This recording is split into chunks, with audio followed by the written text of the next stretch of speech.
kan coaching kan nggak bisa berjalan kalau nggak ada sistem yang mendukungnya gitu.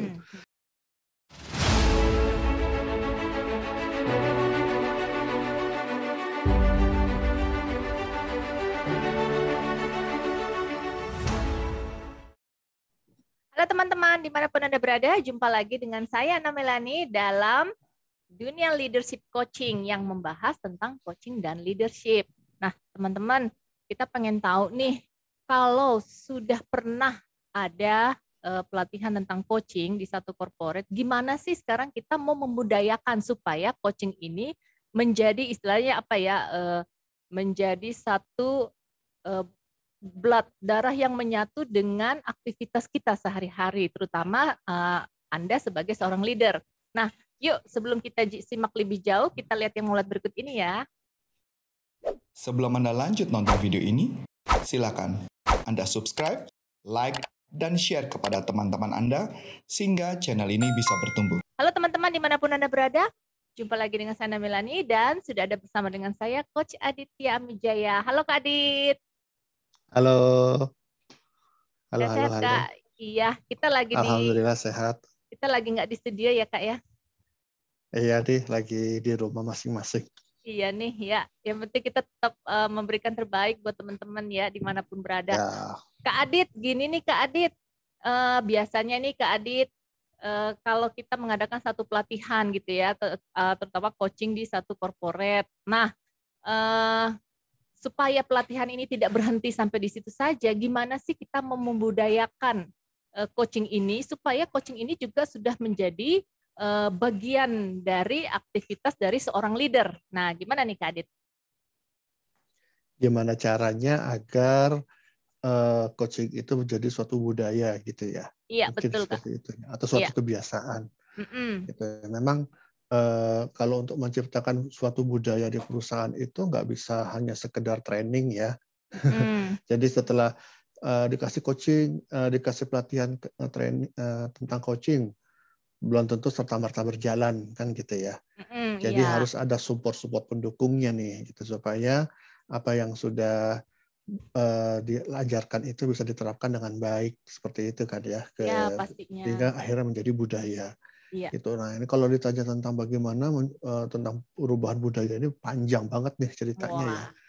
Perubahan budaya. Nah kalau tentang budaya coaching itu banyak faktor sih ya yang mendukung keberhasilannya gitu ya. Mungkin yang akan saya jabarkan di sini mungkin yang inti-intinya aja ya. Kalau misalnya semuanya cukup panjang itu bisa 2 hari. Mungkin bisa kita gitu bersambung ya. Nanti ya Kak Adit ya. Bisa gitu ya. Nah sekarang yang bikin nggak jalan tuh karena apa gitu kan? Ya perlu dianalisa dulu sih gitu ya. Tapi kalau misalnya kita tanya, jadi apa sih sebetulnya yang paling banyak mempengaruhi? Yang paling banyak bukan mempengaruhi ya, yang paling menentukan keberhasilan budaya coaching.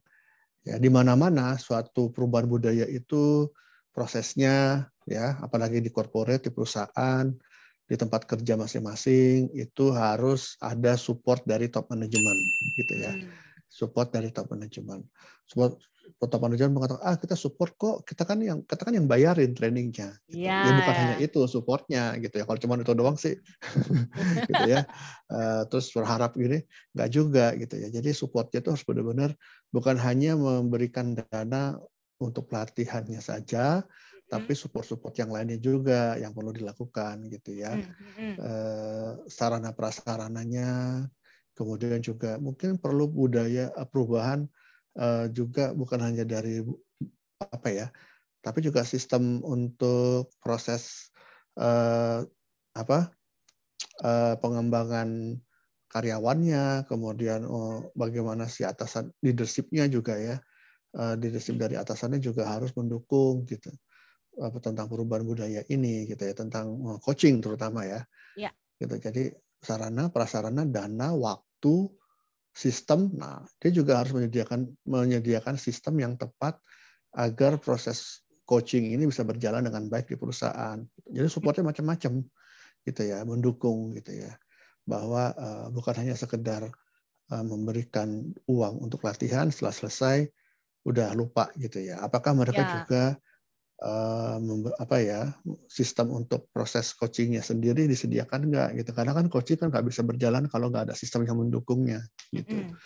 Sistem apa saja ya, dari mulai sistem pengembangan karyawannya, apakah coaching itu juga sudah dimasukkan sebagai salah satu hal yang harus dilakukan gitu ya, bahkan sampai ke mungkin ke compensation benefit-nya ya gitu, ke KPI-nya, ke performance manajemennya si atasan ya, juga harus memasukkan coaching ini. Misalnya ya keberhasilan pengembangan karyawan melalui coaching itu menjadi poin misalnya gitu. Nanti reward and punishment-nya seperti apa, itu juga harus ada gitu ya. Harus tersedia. Jadi nggak bisa hanya sekedar ya dikasih training terus berharap berjalan gitu ya. Kemudian juga selain itu, selain sarana prasarana, sumber daya manusianya juga perlu disediakan ya yang mendukung. Bukan hanya sekedar dari manajemennya gitu ya, tapi dari sisi administrasinya, sumber daya dari sisi pihak yang mendukung proses budaya ini gitu ya.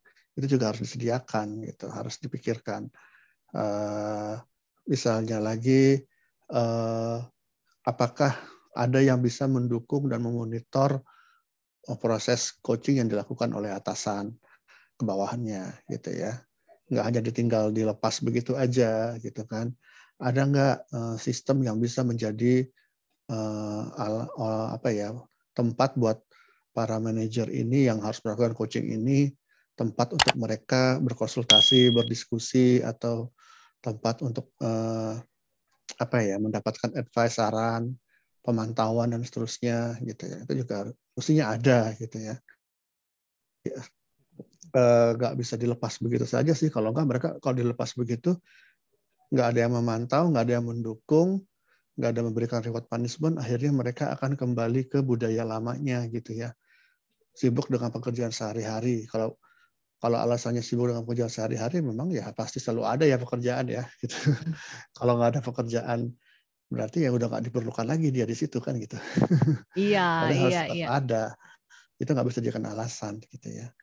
Nah, dan kemudian mungkin juga ya dari pihak perusahaan menyediakan coach-coach yang memang bisa membantu para atasan ini memberikan coaching. Tadi ya, mentornya atau ada supervisinya gitu ya. Dari pihak internal maupun pihak eksternal gitu. Jadi harus ada orang yang memang dianggap sebagai yang yang ditunjuk untuk bisa memantau dan mensupervisi proses budaya coaching ini. Kemudian dari sisi manajernya sendiri atau atasannya sendiri, ya jangan hanya beranggapan coaching itu sebagai kerjaan tambahan gitu ya. Kalau dianggap sebagai kerjaan tambahan, udah pasti mereka akan berusaha menghindar dari itu ya. Sebelum Anda lanjut nonton video ini, silakan Anda subscribe, like, dan share kepada teman-teman Anda sehingga channel ini bisa bertumbuh. Hanya kembali ke aktivitas lama. Jadi itu harus dibuat sebagai bentuk yang terintegrasi dengan pekerjaan yang sehari-hari gitu. Mereka dalam mempraktekkan coaching, kalau bukan sebagai pekerjaan tambahan, berarti ya harus dipraktekkan ya sehari-hari misalnya. Ketika berkomunikasi dengan tim, bukan hanya dalam sesi coaching yang formal saja dilakukan, tapi melalui diskusi, dalam meeting, dalam apapun itu bisa dilakukan proses coaching gitu, sehingga lama-lama proses coaching menjadi terbiasa gitu. Jadi benar-benar dipraktekin kompetensi-kompetensi yang sudah diajari itu bukan hanya di saat sesi coaching formal yang 2 kali sebulan gitu ya, ada jadwal tambahan gitu ya, yang harus dipraktekkan coaching, tapi ya sehari-hari lah dipraktekkan jadi suatu kebiasaan gitu. Jadi sudah tidak ada lagi pemisahan antara pekerjaan sehari-hari dengan coaching, jadi satu gitu. Nah itu juga yang akan mendukung proses berjalan gitu. Ujung-ujungnya mindset lagi sih, memang mindsetnya harus dibetulin ya dari sisi manajer bahwa ini bukan pekerjaan tambahan, ini bukan tugas tambahan, tapi ini harus dipraktekkan terintegrasi dengan pekerjaan sehari-hari gitu. Jadi seperti itu sih.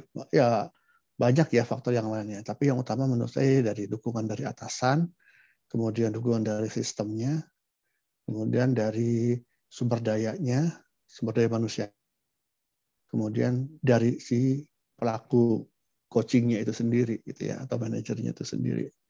Jadi ini harus semua dari atas ke bawah diselaras dan tidak bisa berharap sebulan 2 bulan berjalan ya. Ini harus terus menerus gitu ya, budaya coaching ini. Karena budaya yang baru itu nggak mungkin bisa terbentuk dalam waktu cepat ya, paling lama bisa 3 tahunan gitu baru terbentuk kebiasaan ini. Gitu. Jadi perlu komitmen yang kuat, perlu komitmen yang kuat yang bisa mempertahankan proses ini supaya tidak berhenti di tengah jalan. Seperti itu sih kira-kira sih, Bu Ana. Iya, menarik ya Kak Adit ya. Apalagi tadi Kak Adit bilang ini kan tidak perlu misalnya dia harus menambah jadwal kerjanya lagi atau menambah job kerjanya lagi gitu ya dari si leader gitu ya Kak Adit ya. Terus dia juga nggak perlu harus menyediakan satu ruangan khusus gitu kan ya, kayak ruang penghukuman aja gitu ya Kak Ade ya. Tapi yang menarik tadi dari Kak Adit bilang bahwa mungkin aja ya Kak Adit ya, pada saat briefing dengan timnya sendiri dia bisa melakukan teknik coaching seperti itu ya Kak Adit ya. Bisa. Ya gitu ya, karena memang menariknya dengan mempelajari dari teknik coaching ini bukan hanya diterapkan untuk ini aja ya, untuk saat-saat formal gitu ya Kak Adit ya. Mungkin sambil dia juga ketemu dengan stafnya dia mau bertanya dengan stafnya, itu dengan suasana yang tidak harus formal juga gitu ya Kak Adit ya. Karena kan di coaching ada teknik-tekniknya itu ya Kak Adit ya. Ya, jadi kompetensi coaching itu tidak hanya bisa dipraktekkan di sesi coaching khusus, tapi bisa dipraktekkan dalam komunikasi sehari-hari dengan tim gitu ya. Misalnya active listening, ya teknik bertanya itu ya bisa dipraktekkan ketika memang briefing dengan tim misalnya gitu. Nah, ketika itu semua sudah mulai dipraktekkan terus-menerus, akhirnya bukan budaya coachingnya sih sebetulnya yang menurut saya yang perlu dipraktekin ya, atau perlu dibiasakan, tapi kompetensi coachingnya yang dipraktekkan gitu ya. Ya, jadi benar sekali. bukan proses coaching, sesi coachingnya yang harus dibuat, tapi mempraktekkan skill kompetensinya itu dulu deh yang perlu dibiasakan gitu. Nah, ya. Sehingga akhirnya nanti akan terintegrasi atau ya menyatu dengan pekerjaan sehari-hari. Itu. Ya, itu benar sekali Kak Adit. Jadi memang teman-teman tidak perlu harus berpikir, waduh kalau saya belajar coaching nanti kayaknya saya harus menyediakan waktu 1-2 jam untuk mengcoaching tim saya gitu, nggak perlu gitu kan ya kayak iya secara khusus gitu kan harus di ruangan tertentu. Wah ternyata tidak seperti itu teman-teman ya. Ternyata membiasakan untuk melakukan coaching itu hanya dengan teknik-teknik bertanya aja, teknik-teknik bertanya yang mungkin simple ya Kak Adit ya, tapi memang powerful. Seperti itu ya Kak Adit ya. Nah ini dia nih, jadi memang teman-teman yang perlu kita pelajari itu memang skill untuk bertanyanya gitu ya, supaya otomatis nantinya juga ini akan menjadi satu aktivitas kita keseharian kita nih, gitu kan ya Kak Adit ya? Ya, betul sekali. Nah, oke teman-teman, kalau teman-teman pengen mempertajam atau teman-teman pengen tahu nih, wah saya juga mau dong gitu kan, gimana sih supaya saya bisa dengan tim saya gitu kan, membuat tim saya lebih powerful, tidak harus dengan menyediakan waktu yang lama gitu kan, tapi mungkin aja pada saat briefing atau pada saat mungkin teman-teman leader lagi ngobrol dengan timnya gitu kan, bisa melakukan coaching. Nah, ini kira-kira teknik-tekniknya ini bisa dipelajari di mana nih Kak Adit? Ya, jadi mempelajari ilmu dan keterampilan coaching ini, teman-teman bisa belajar di pelatihan-pelatihan yang memang sudah diakreditasi oleh International Coaching Federation ya. Karena kualitas dan standar yang digunakan itu sudah jelas gitu ya, karena sudah diperiksa, diaudit dan sudah di-approve oleh lembaga yang memang sudah ditunjuk, yang sudah expert dalam bidang coaching. Nah, kalau korporasi konsulting sendiri kita sudah ada ya pelatihannya ya, yang sudah diakreditasi oleh ICF, gitu, yaitu yang 66 jam itu ya, Corpora Certified Certification Program, Coaching Practitioner Certification Program, itu 66 jam. nanti kita akan pindah nih, berubah dari 66 jam ke 88 jam. Ada pelatihan yang khusus kepada business coaching gitu ya. Jadi dengan pelatihan ini teman-teman keuntungannya apa gitu ya. Keuntungan pertama ya bisa belajar dan bisa mendapatkan ilmu dan skill coaching, ditambah lagi tentang bisa langsung memahami melakukan business coaching seperti apa. Dan bukan hanya itu sih, jadi seperti yang saya katakan tadi, kompetensi-kompetensi coaching ini bukan hanya bisa dipraktekkan di sesi coaching yang formal gitu, tapi juga bisa dipraktekkan sehari-hari sebagai suatu ilmu komunikasi yang Anda gunakan secara rutin kepada tim Anda gitu ya. Misalnya tentang active listening-nya, tentang mengajukan pertanyaan, membangun trust gitu ya, menentukan tujuan, itu semua sebetulnya hal-hal yang bisa dipraktekkan sehari-hari gitu. Jadi bukan hanya di sesi coaching. Jadi belajar coaching itu bukan semata-mata untuk menjadi seorang coach, tapi belajar coaching itu adalah belajar tentang ilmu dan seni komunikasi yang tingkat levelnya level advance kali ya. Iya, Intermediate betul. ke advance gitu. Gitu sih. Nah, Jadi bisa dipraktikkan bukan hanya untuk mereka yang mau menjadi seorang coach, tapi memang cocok dipakai untuk siapapun yang memang ingin mengimprove kemampuan komunikasinya dengan lebih baik. ya, ya, ya. Nah, jadi teman-teman, improve komunikasi kita lebih baik, dan tentunya kita akan membuat tim kita juga menjadi lebih powerful. Dan pastinya Betul. tujuan dari tim tersebut juga akan tercapai, gitu ya Kak Adit ya? Yes, betul. Sekarang kan Oke. ujung-ujungnya itu ya. Iya. Oke, Bagiannya itu. teman-teman dimanapun Anda berada, demikianlah bincang-bincang kita kali ini. Nah, kalau ada teman-teman yang mempunyai pertanyaan seputar topik kita kali ini, yuk dilayangkan saja ke YouTube channel kita ini supaya YouTube channel kita ini semakin bertumbuh. Oke, teman-teman, sampai jumpa lagi di topik-topik menarik lainnya lagi dengan saya Anna Melani dan Saya Aditya Wijaya. sampai jumpa.